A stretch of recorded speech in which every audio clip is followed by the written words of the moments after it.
Hey, it's Sophia Gutierrez. We're here in Houston, Texas at the Owl's Nest, and I'm here and joined by President of Red Owl Boxing, Gabriel Fanous. How you doing, Gabriel? Very good, thank you. I'm happy to be here.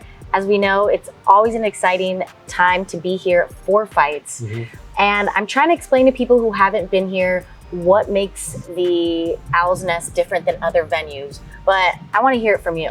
So first, I think it could possibly be the only one of its kind arena built specifically only for boxing in the United States. I believe that to be true. It's special because I'm a fan, I'm a boxing fan. This is a place that I would want to come and watch a fight. It's small, it's intimate, 1,500 seat arena. You know, we're trying to build a consistent fan experience so people know what to expect. It's just a fun time. You know, you've been here 3 times. It's very exciting. Yeah, the fan experience is definitely something that I haven't seen anywhere else. I've never been to a fight where there's already people waiting to get in as soon as the doors open. Yes. And how do you guys get the community involved? How do you get the community behind the boxers involved? So they're here, they're tuning in if they can't be here. So Houston is our first one that we've built in the US.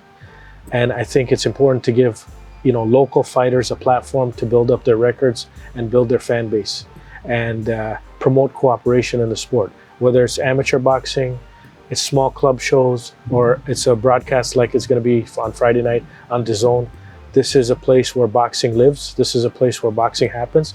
And you need to give the fans need to know that, hey, if I come to the Owl's Nest, this is where I'm going to see great fights. I know you guys started in Canada, made your way to Houston. Where do you see the future of Red Owl heading? Ideally, I'd like to build one of these in Florida. I'd like to build one in Puerto Rico, Mexico City, the UK, somewhere in the Midwest, somewhere on the West Coast, and either Boston or Philadelphia. Both are great fight markets. And I'd like to do the same thing in each market that we go to, which is promote local talent, promote cooperation in the boxing world, and basically be the home for grassroots boxing everywhere in the world.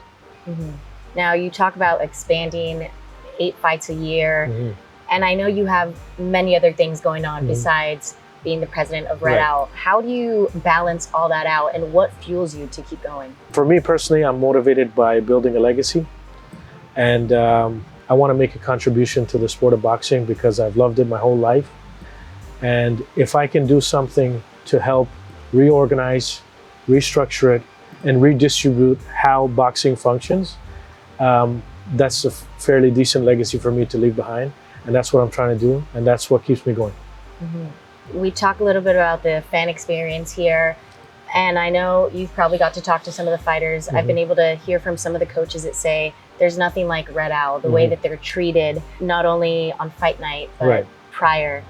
How important is that to have that relationship with the fighters and their team to make sure they come back? Is that a goal to have the fighters come back?